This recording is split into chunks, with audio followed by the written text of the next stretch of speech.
Have you ever caught yourself staring out a window, watching the rain hit the glass, or listening to the distant hum of traffic, while filled with a sudden, heavy sense of emptiness? It is a very specific kind of loneliness. It isn't a physical hunger, and it isn't something you can fix by filling the room with noise or keeping your hands busy.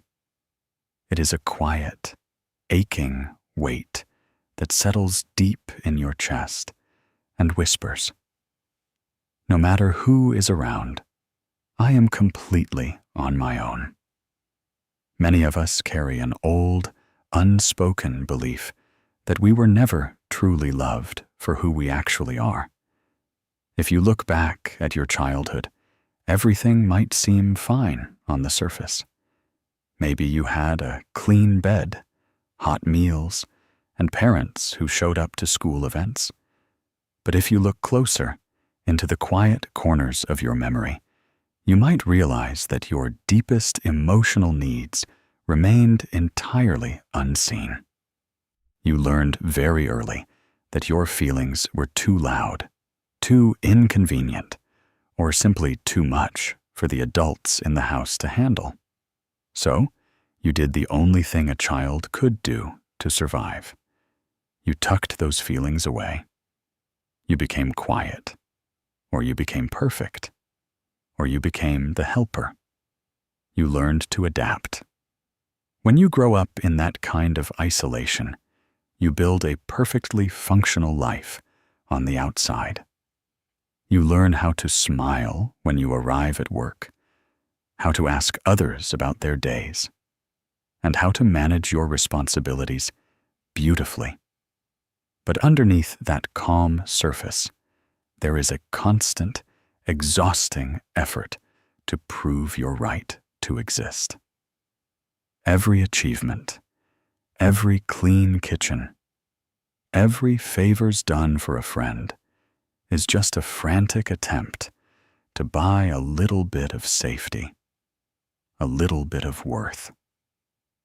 You become hyper-vigilant, constantly scanning the faces of the people you love, looking for the exact moment their expression changes, terrified that they will finally realize you aren't enough and walk away. You live in a state of quiet desperation, believing that love is something you must earn rather than something you simply deserve. Carl Jung once wrote, "The most damaging thing in the Eight's path is the unlived life of the parent." It is a heavy truth to sit with. When the people who raised us couldn't offer deep, unconditional warmth, it usually wasn't because they didn't want to. It was because they didn't know how to give it to themselves.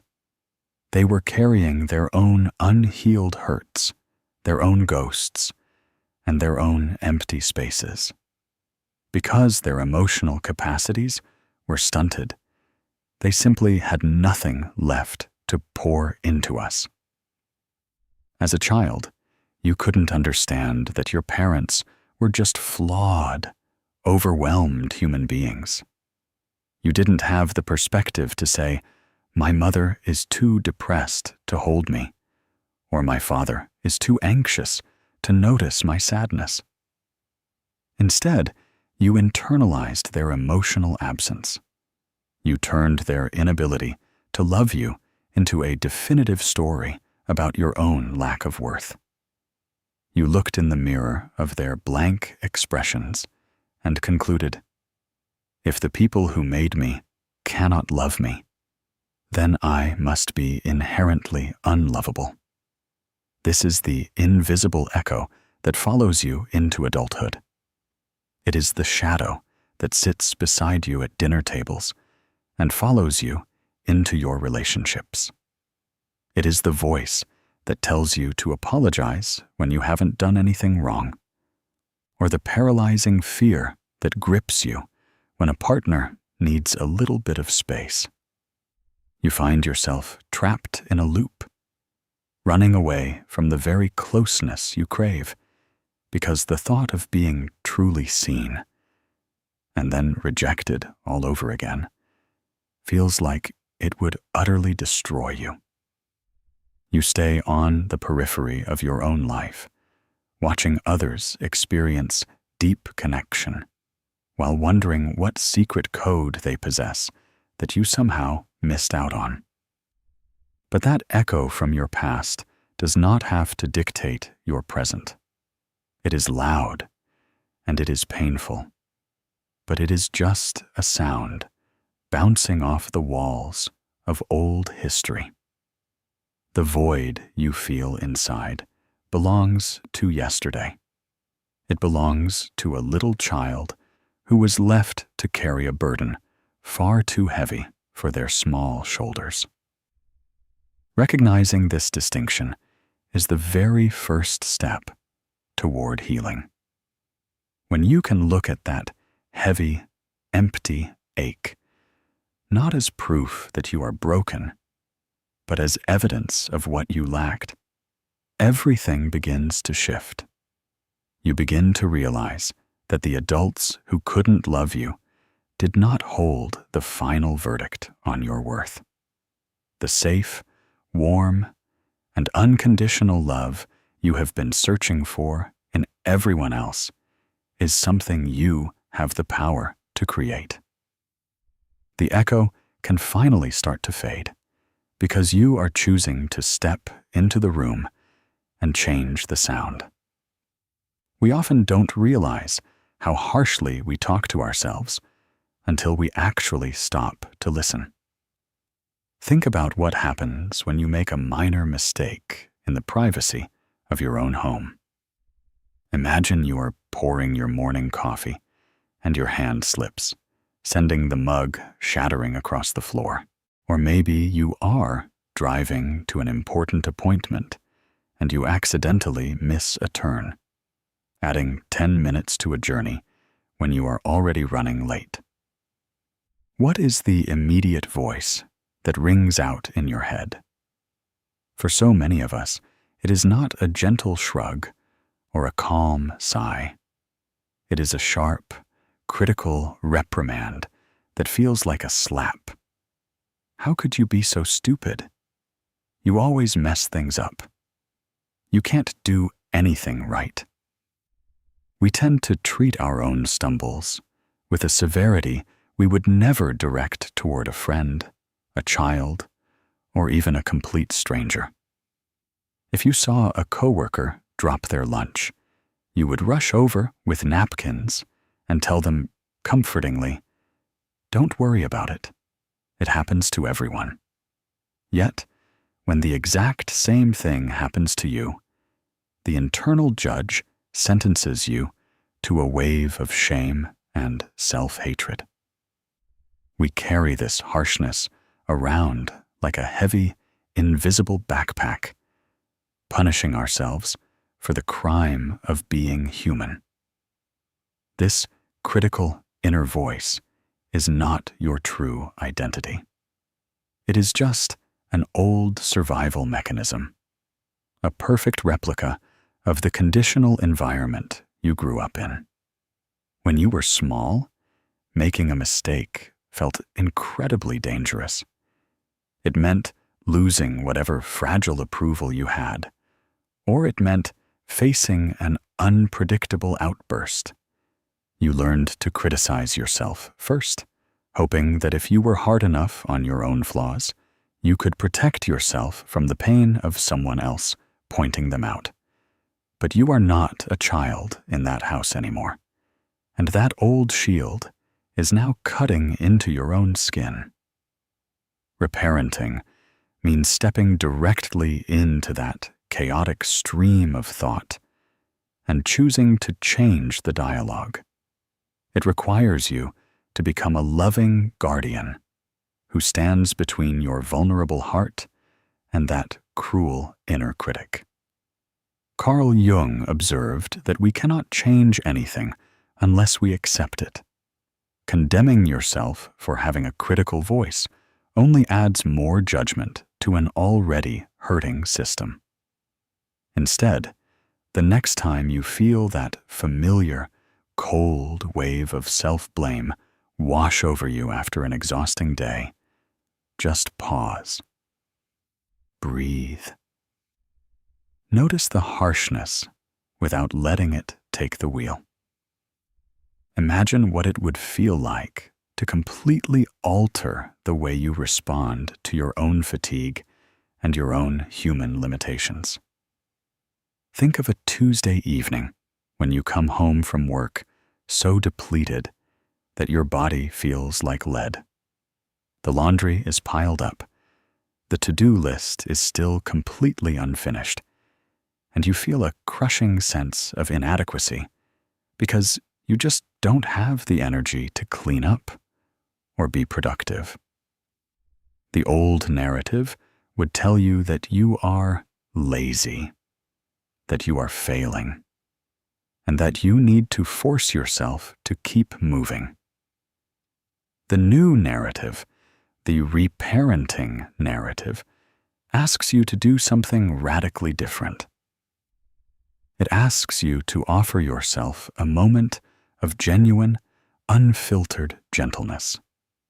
You can literally talk to yourself the way a deeply loving parent talks to a tired child at the end of a long journey. You might sit on the edge of your bed, take a deep breath, and say to yourself, "It makes complete sense that you are tired right now. Look at how much you've been dealing with lately. You've been carrying a heavy load for weeks, and you don't have to be strong all the time. It is entirely okay to just stop. The world will not fall apart if you rest." When you first start doing this, it might feel awkward, silly, or even completely unearned. You might hear a counter-argument inside saying that you are just making excuses for yourself. But that resistance is just the old conditioning trying to protect the only survival method it knows. By deliberately and repeatedly shifting from criticism to compassion, you are doing the profound work of neuroplasticity. You are building a new emotional home within yourself. You are teaching your nervous system that it is finally safe to make a mistake, safe to be tired, and safe to be imperfect. You are introducing a steady, soothing presence into your own mind, providing the soft, supportive atmosphere that you always deserved, but never received. Every time you choose kindness over cruelty, you are rewriting the story of your life, one gentle sentence at a time. Deep down, beneath our professional titles, our daily responsibilities, and the heavy adult armor we put on just to get through the day, lives the younger version of us who learned to hide just to survive. This isn't just a metaphor or a psychological concept. It is a living, breathing part of your emotional world. This is the part of you that still feels incredibly small, defensive, or completely frozen when things go wrong. Whenever you experience an intense emotional reaction that feels completely disproportionate to the current situation, like a sudden, suffocating wave of panic when someone uses a slightly distant tone of voice, or a burning urge to run away when a conflict arises, that isn't your adult self reacting. That is the younger part of you, terrified of being abandoned, blamed, or rejected all over again. Think about a moment in your current life where you felt completely overwhelmed by a wave of insecurity. Maybe you were sitting in a meeting, or sitting at home waiting for a reply to a message, and suddenly Your chest tightened, and your mind started racing with thoughts of, I did something wrong. They are mad at me. I am going to be left behind. In those moments, your adult logic completely goes out the window. Why? Because the child inside you has taken the wheel. To that inner child, this current situation feels exactly like the nights they spent alone in their bedroom, wondering why the adults downstairs were shouting, or why nobody was coming to check on them. To them, the danger is happening right now.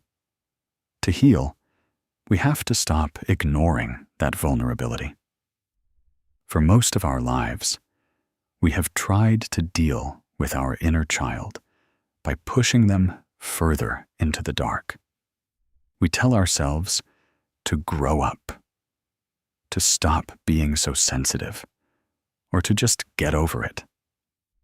We treat our own vulnerability with the exact same impatience and neglect that we experienced when we were young. But ignoring a hurting child has never made them heal. It only makes them scream louder in the form of anxiety, depression, and self-sabotage. Carl Jung beautifully noted that the child remains a living thing within us, a part of us that needs care and attention to grow. Reparenting means making a conscious, loving decision to stop running away from your own pain.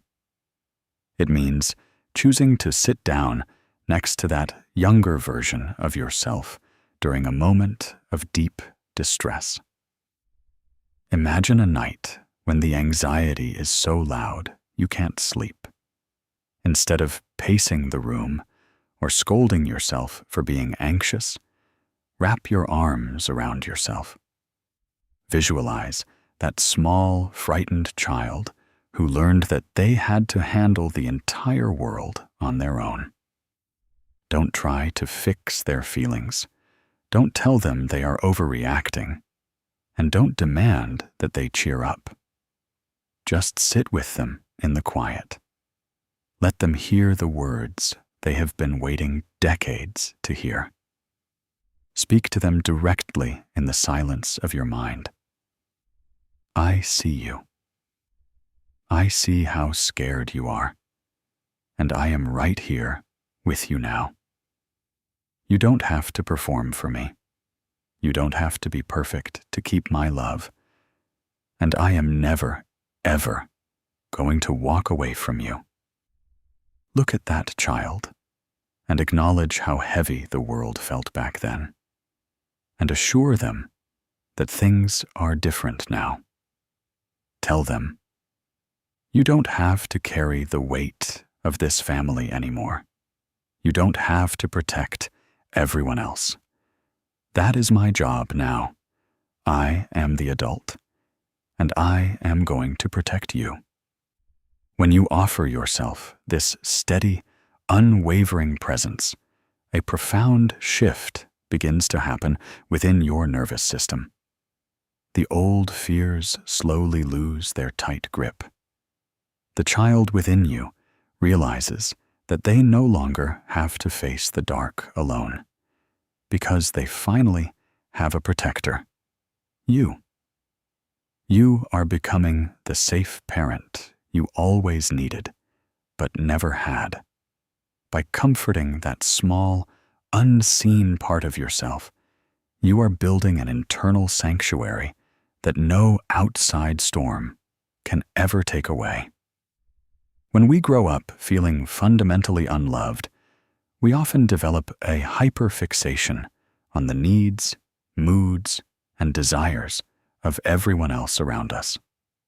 We become absolute experts at reading the room, scanning the subtle shifts in the faces of our colleagues, friends, or partners before they even speak a single word. We can tell by the slight sharpness of a footstep in the hallway, or the brief flatness of a greeting, exactly what kind of emotional weather we are dealing with. We tell ourselves that this is just a beautiful trait, that we are simply being helpful, deeply empathetic, or incredibly kind.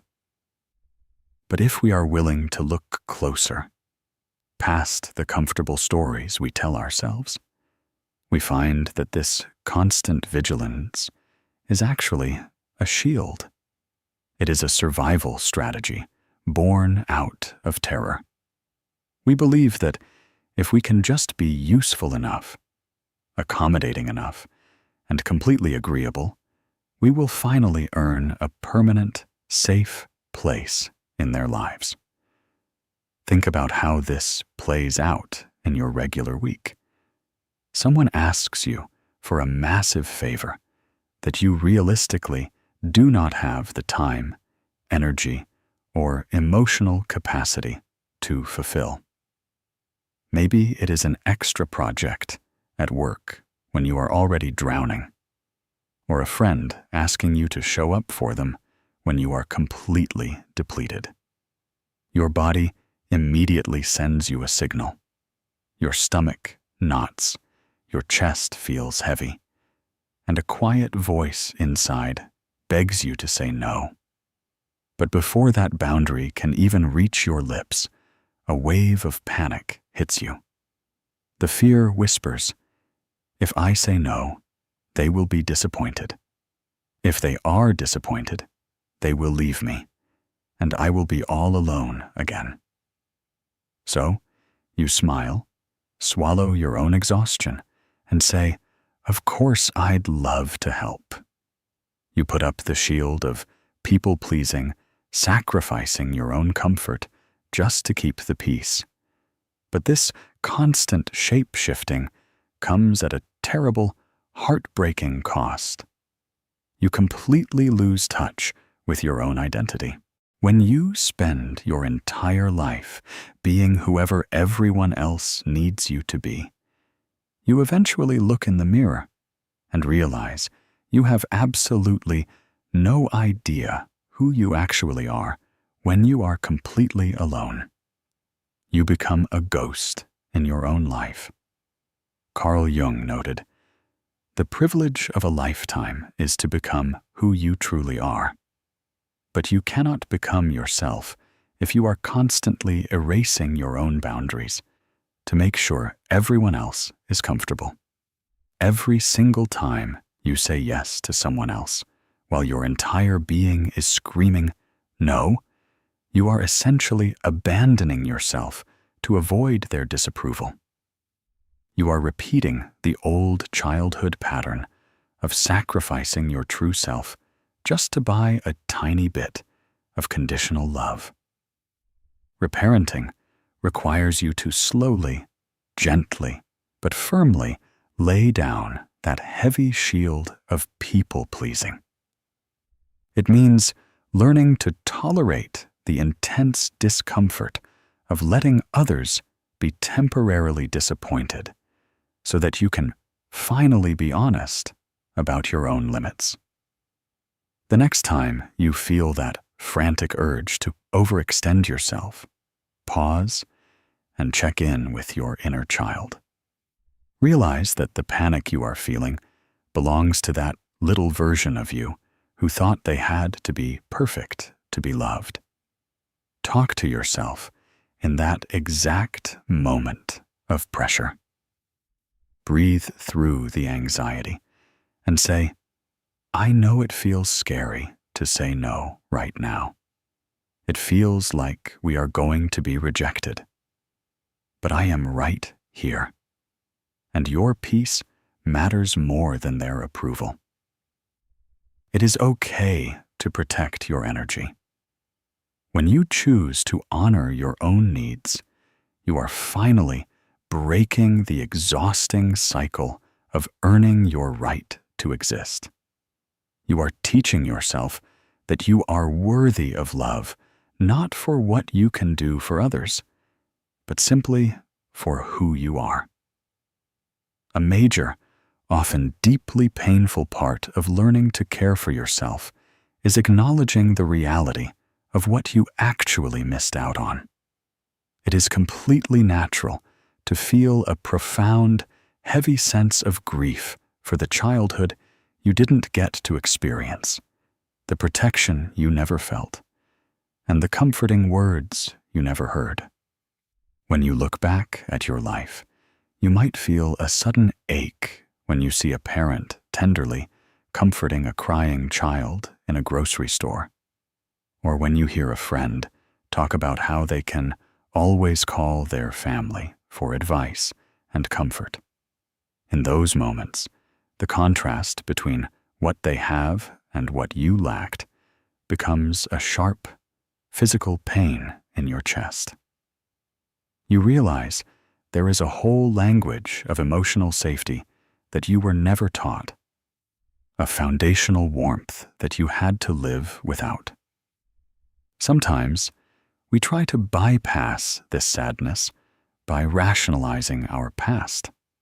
We tell ourselves that our upbringing wasn't really that bad, that our parents did the best they could, or that others had it so much worse. We construct intellectual walls to protect ourselves from the raw hurt. We say, "They provided a roof over my head, so I shouldn't complain," or "they were just stressed about money."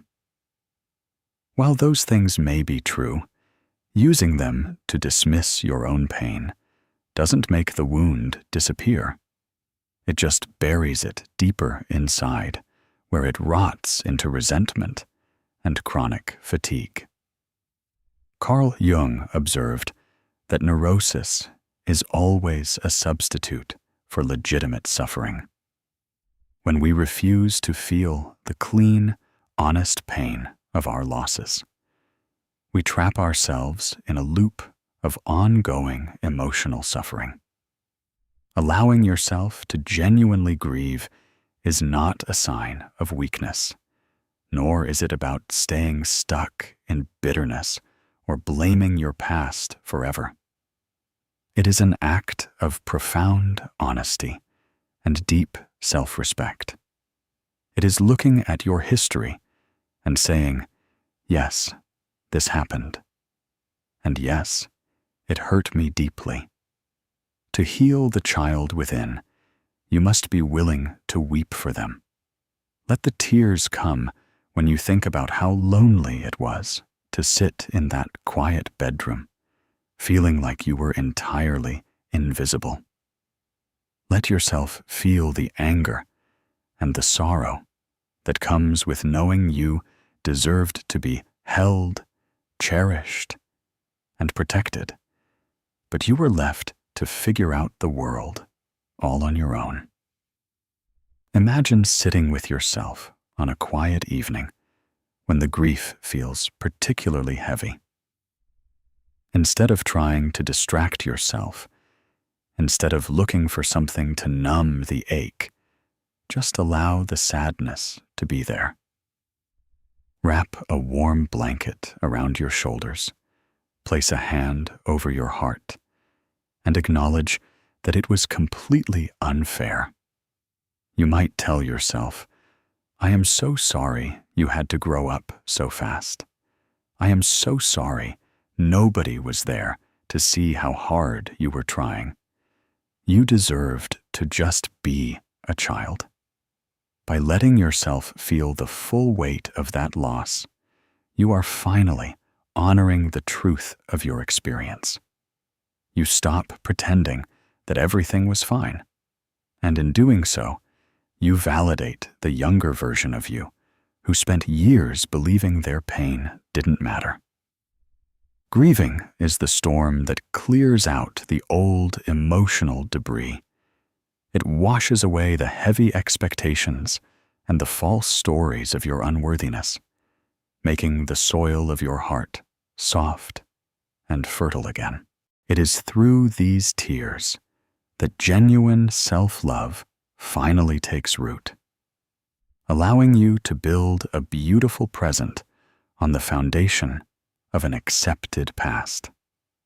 For someone who grew up without a solid foundation of unconditional love, the word boundary can feel incredibly intimidating.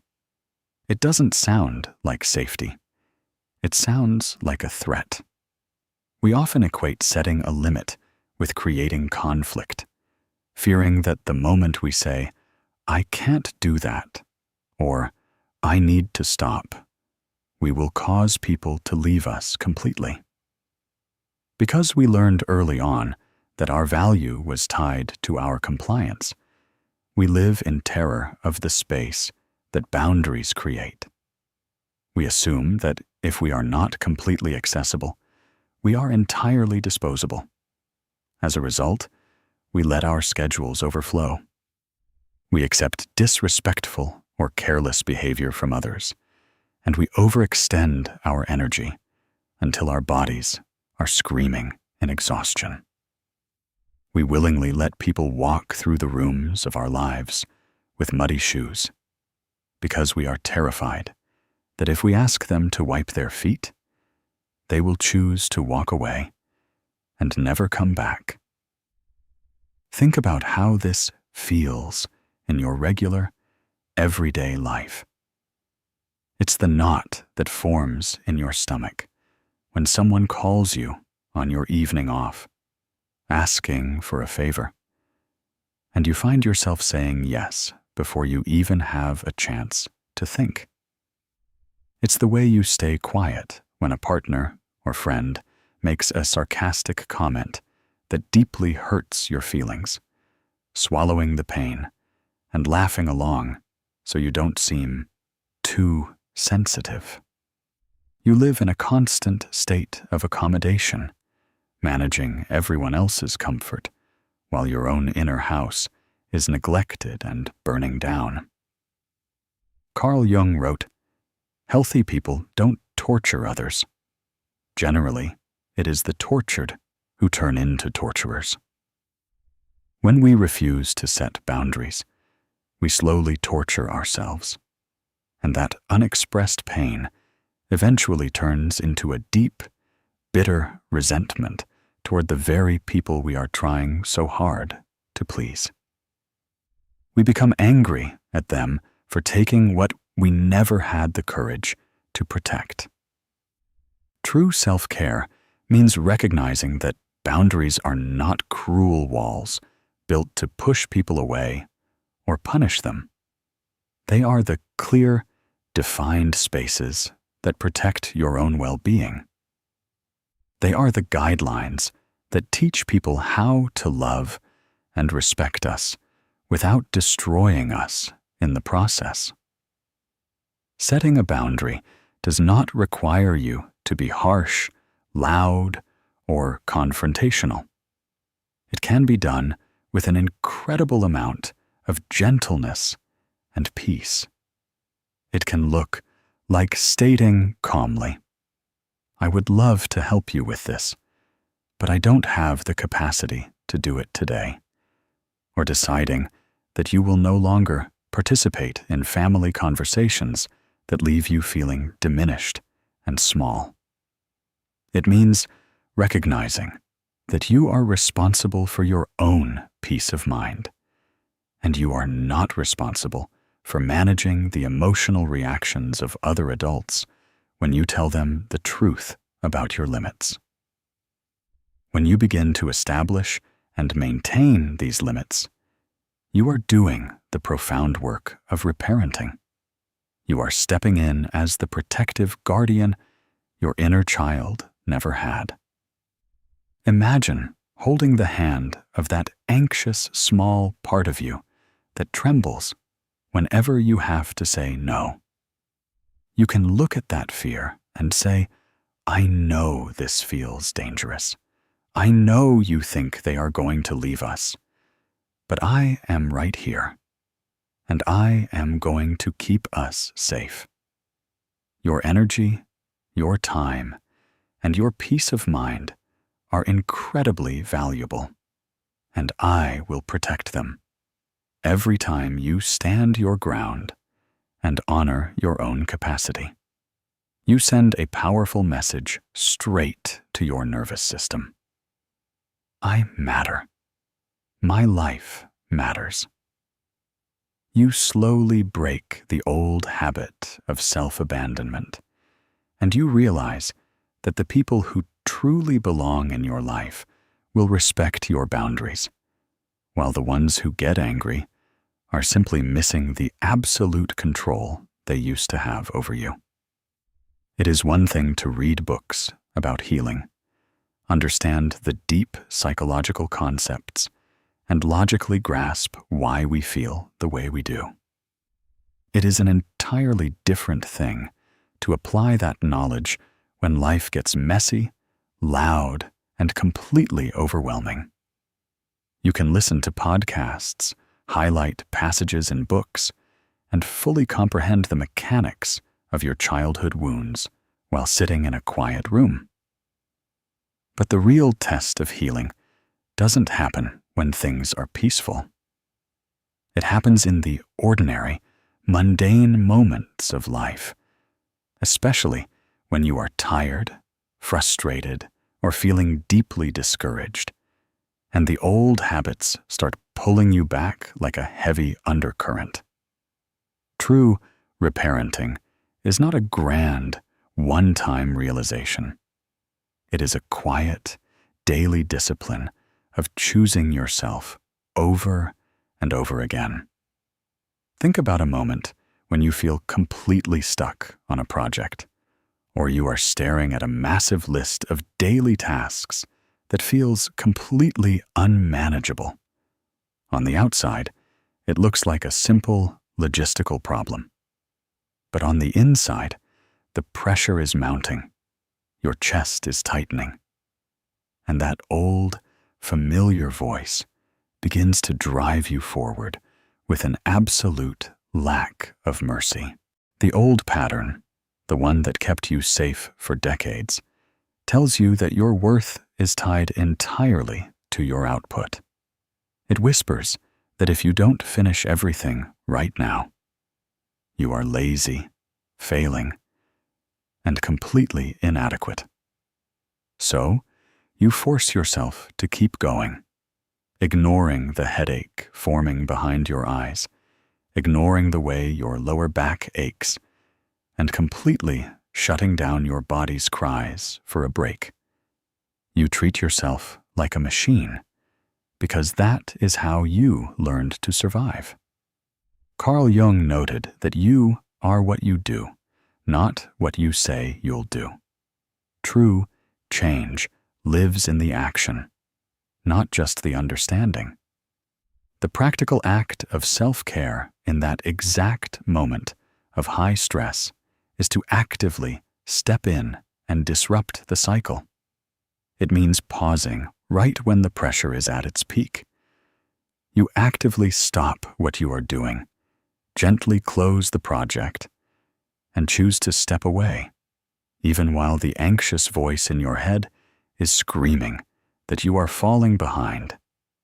It is the act of sitting on the sofa for 15 minutes, letting your shoulders drop, and taking a deep, slow breath, simply because your body needs it. You choose to prioritize your own well-being over the external demands of the world. This transition from knowing to doing is incredibly difficult because it feels wrong at first. When you choose to rest instead of pushing through, your nervous system will likely flag it as a threat. You might feel a wave of guilt or restlessness, as if you are doing something dangerous. Reparenting means staying with yourself through that exact discomfort. It means holding your own hand through the guilt and saying to yourself, I know you feel like you need to keep running to prove your worth. But we are safe now. We are allowed to be human, and we are allowed to rest. Every single time you choose a supportive action over a destructive habit, you are rebuilding your internal world. You are proving to that hurting child inside that you don't just understand their pain in theory. You are actually willing to change your behavior to protect them in reality. It is through these tiny, invisible choices made on ordinary afternoons that you gradually build an unbreakable foundation of internal trust. When we spend decades growing up in an environment where we feel completely unseen, we naturally develop a habit of looking entirely outward for approval. We become dependent on the opinions, reactions, and words of everyone else just to feel okay for a single afternoon. We look for validation in the gentle praise of a manager at work, the reassurance of a partner, or the admiration and agreement of our peers. We treat external approval like oxygen, constantly checking to see if we are doing enough, saying the right things, or performing well enough to keep people happy. But this external reassurance is a fragile foundation. It is always temporary. The very moment the praise stops, or the second someone looks away or gives us a neutral response, the old, familiar self-doubt rushes right back in like a flood. We are instantly left stranded in the dark, frantically searching for the next compliment or the next nod of approval, just to keep the underlying anxiety at bay. Think about how exhausting this cycle feels in your daily life. You might pour your entire heart into a project, a meal, or a conversation. And the moment it is over, instead of resting, your mind immediately goes to work, analyzing how it was received. Did they smile enough? Was their thank you warm enough? If their response is even slightly quiet, you immediately spiral into thinking, I did something wrong. They are disappointed in me. I am a failure. You have handed the remote control of your emotional well-being to people who are often too caught up in their own stress to notice how hard you are trying. You are essentially asking the outside world to answer the question that your childhood left completely open. Do I matter? Am I allowed to be here? Carl Jung beautifully captured the essence of breaking this cycle when he wrote, I am not what happened to me.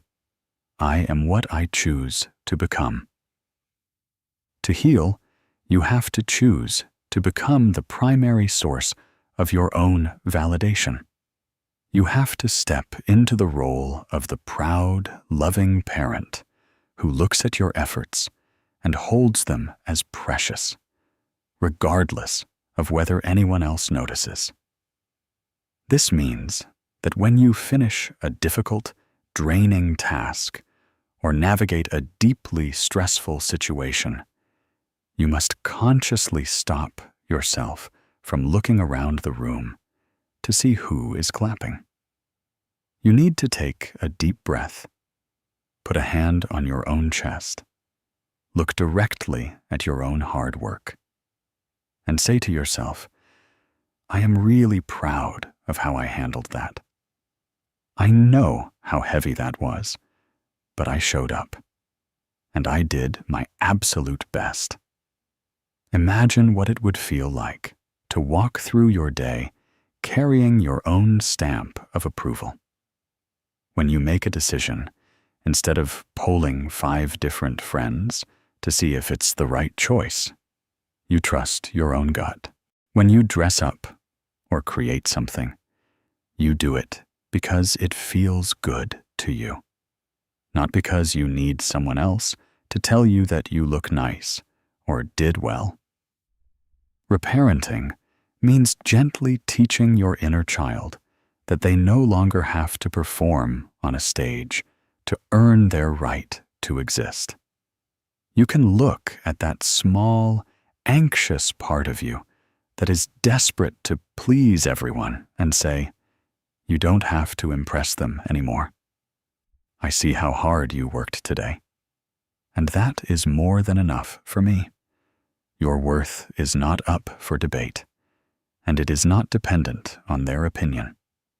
When you consistently validate yourself in this way, you break the exhausting, lifelong cycle of needing others to tell you that you are valuable. You realize that the only voice that truly needs to accept you is the one living right inside your own mind. Healing is never a smooth, perfectly straight line that moves beautifully upward from darkness into light. There will be days, or even whole weeks, when you feel incredibly grounded, confident, and deeply connected to your inner self. You will think to yourself, finally, I've made it. I am past the worst of it. And then, without any warning, a difficult conversation with a family member, a stressful deadline, or just a random morning where you wake up feeling heavy can hit, and you suddenly find yourself right back in the old, painful patterns. Before you even realize what is happening, you are criticizing your reflection, overextending your energy to please a stranger, or freezing up with that familiar, suffocating anxiety. It is incredibly easy in those dark moments to feel a crushing sense of defeat. You sit on the edge of your bed, head in your hands, and think, I haven't actually made any progress at all. I am right back where I started. All that work was for nothing.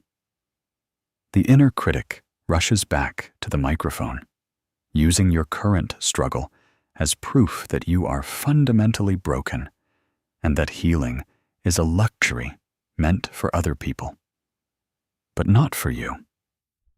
It feels like a total betrayal by your own mind, and the temptation to just give up, drop your boundaries, and sink back into the old numbness can feel completely overwhelming. But slipping back into old habits is not a sign of failure. It is an entirely normal, predictable part of the healing process. Those old patterns of self-criticism, isolation, and people-pleasing were your survival strategies for decades.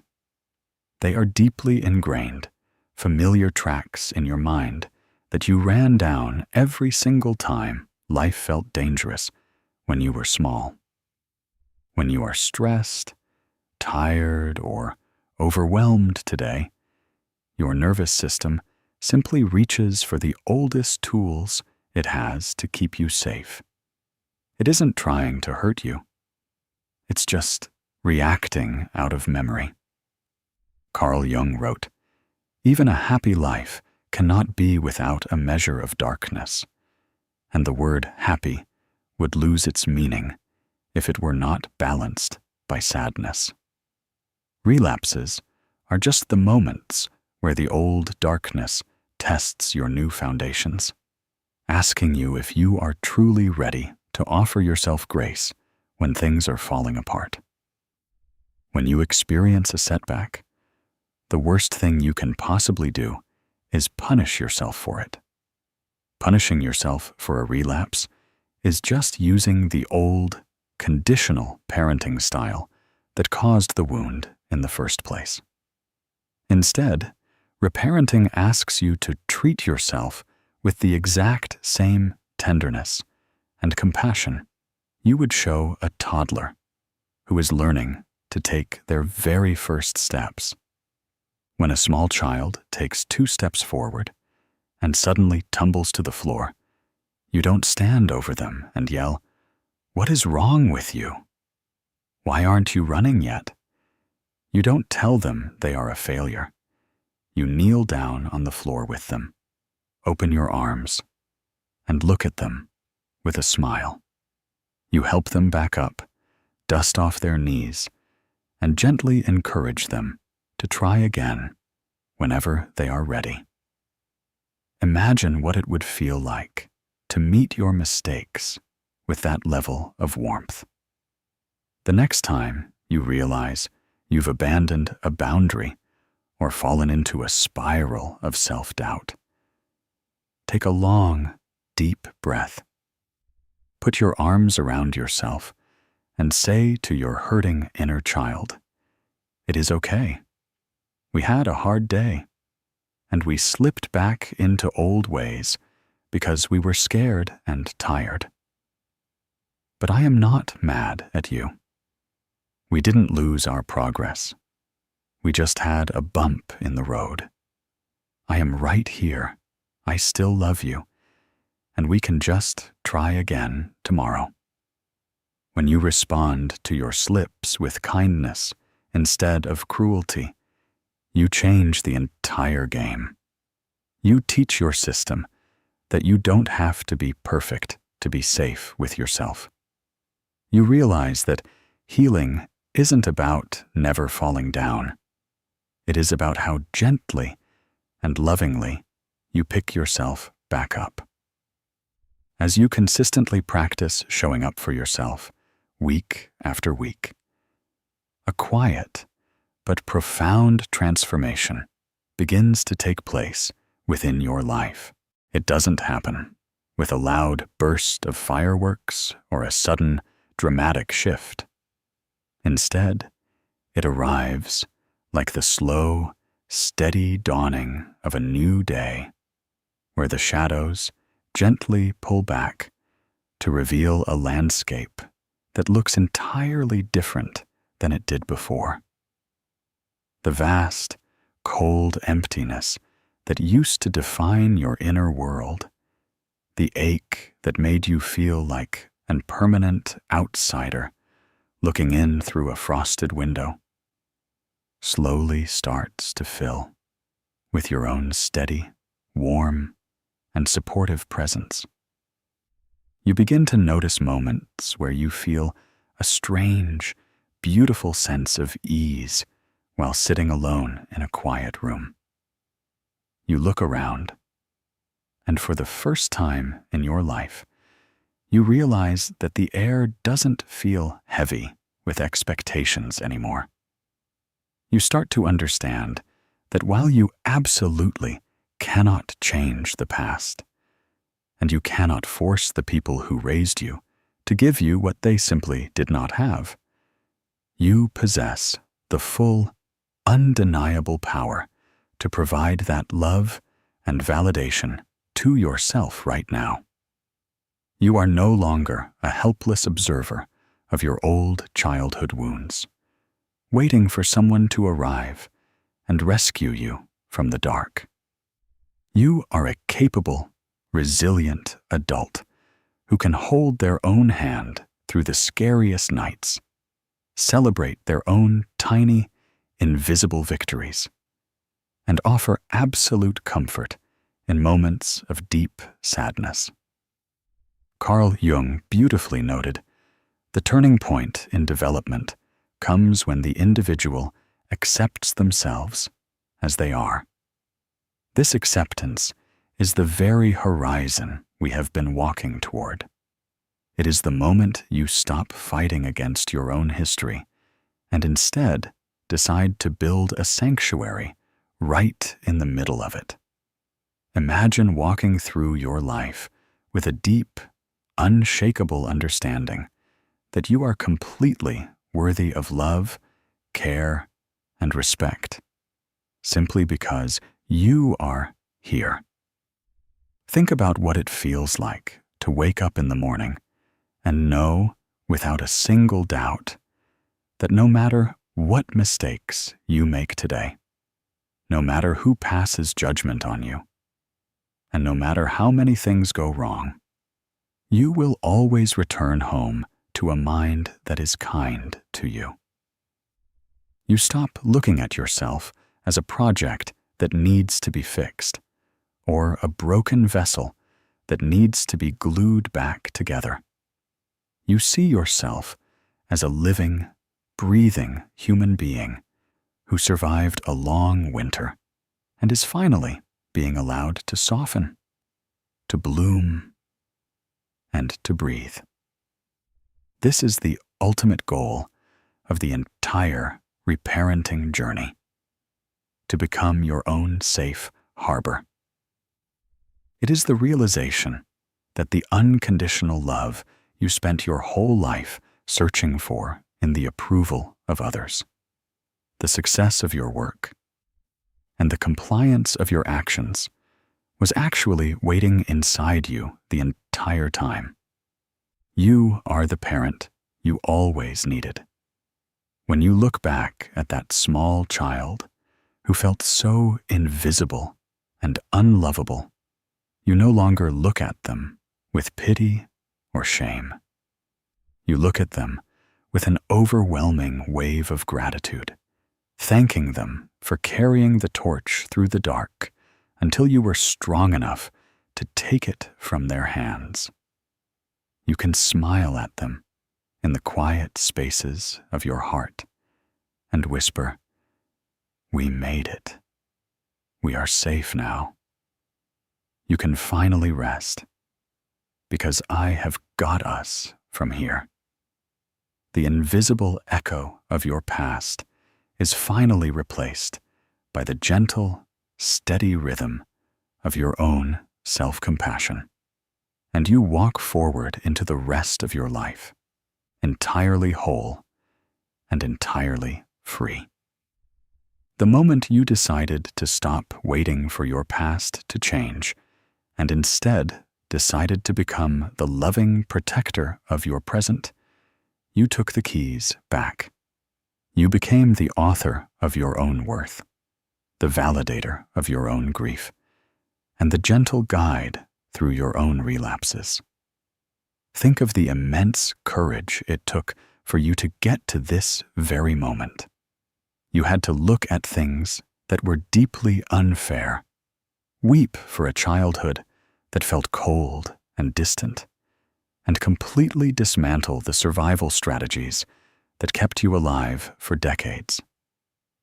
You had to lay down the exhausting shield of people-pleasing and face the terrifying discomfort of setting boundaries. You had to bridge the massive gap between simply knowing you were hurt and actually doing the daily, messy work of treating yourself with kindness when everything inside you wanted to scream in frustration. None of that was easy.